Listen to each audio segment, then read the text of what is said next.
না দর্শক, শেষ পর্যন্ত বেঁচে রইলেন না হাসান নাসরুল্লাহ। তিনি নিহত হয়েছেন, নিশ্চিত করেছে তারই সংগঠন হিজবুল্লাহ।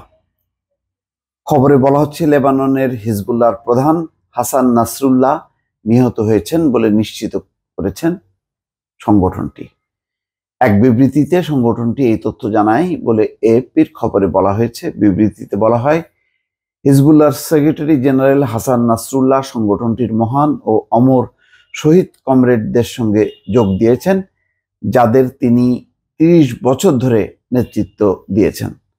এর আগে এক এক্স বার্তায় ইসরায়েলের সামরিক বাহিনীর পক্ষ থেকে লেবানন ভিত্তিক শিয়া ইসলামপন্থী রাজনৈতিক দল ও সশস্ত্র সংগঠনের নেতা হাসান নাসরুল্লাহ নিহত হয়েছেন বলে দাবি করা হয়েছিল। এতে বলা হয়, হাসান নাসরুল্লাহ আর বিশ্বে সন্ত্রাসবাদ পরিচালনা করতে পারবেন না। তারপরও এই বিবৃতির পরও সন্দেহ হচ্ছিল, যেহেতু হিজবুল্লাহ কোনো বক্তব্য দিচ্ছিল না এবং কেউ কেউ বলছিল যে না, তাকে সরিয়ে রাখা হয়েছে, এরকম একটা মিশ্র প্রতিক্রিয়া ছিল।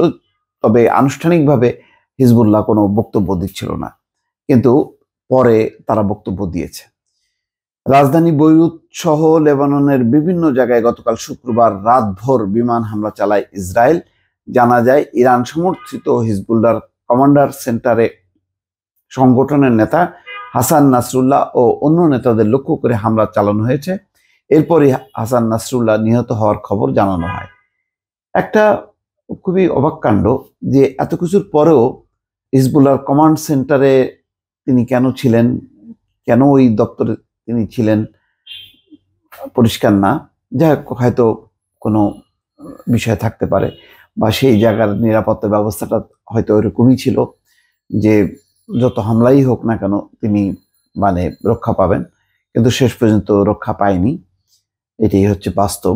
তবে হামলায় হাসান নাসরুল্লাহর ভাগ্যে কি ঘটেছে তাৎক্ষণিকভাবে হিজবুল্লাহ আনুষ্ঠানিকভাবে কিছু জানায়নি, কোনো বিবৃতি দেয়নি। হাসান নাসরুল্লাহ ৬৪, জন্ম ১৯৬০ সালে, বেড়ে উঠেছেন বৈরুতের পূর্বাঞ্চলীয় উপকণ্ঠের বুর্জ হামুদ এলাকায়। বাবা আব্দুল করিম ছিলেন একজন সাধারণ সবজি বিক্রেতা। তার ৯ সন্তানের মধ্যে নাসরুল্লাহ ছিলেন সবার বড়।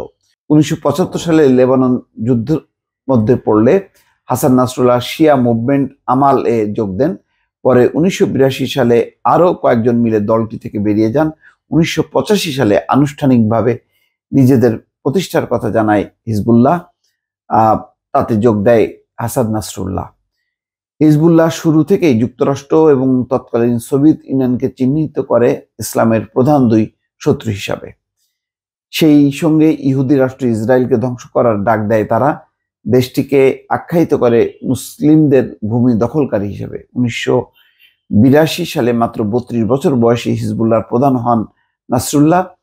এর আগে ইসরায়েলের এক হেলিকপ্টার হামলায় নিহত হন তার পূর্বসূরি আব্বাস আল মুসাবি।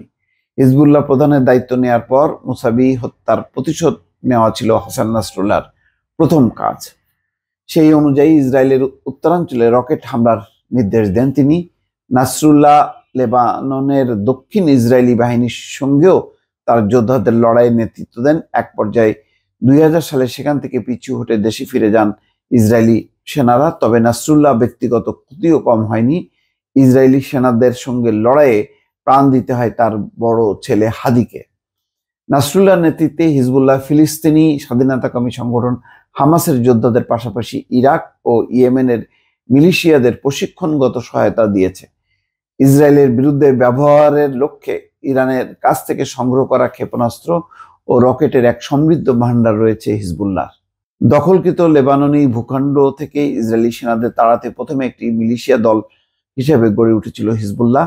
পরে এই দলকেই লেবাননের সেনাবাহিনীর চেয়ে শক্তিশালী এক বাহিনীতে রূপ দেন নাসরুল্লাহ।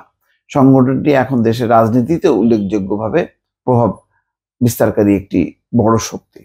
সর্বশেষ হিজবুল্লাহ ইসরায়েল উত্তেজনা বেড়ে যায় গত বছরের ৮ই অক্টোবর। ওই দিন ইসরায়েলের দক্ষিণাঞ্চলে হামাসের রকেট হামলার জের ধরে গাজায় নজিরবিহীন তাণ্ডব শুরু করে দেশটি।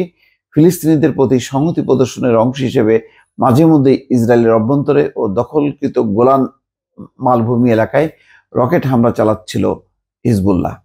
দর্শক, এখানেই শেষ না, হাসান নাসরুল্লাহর এই মৃত্যুর পর হিজবুল্লাহ আরো সোচ্চার হবে এবং যুদ্ধের বিস্তৃতি এবং পরিধি কি পরিমাণ কোথায় যে গড়ায় এখন সেটি দেখার বিষয়। দর্শক ভালো থাকবেন, আল্লাহ হাফেজ।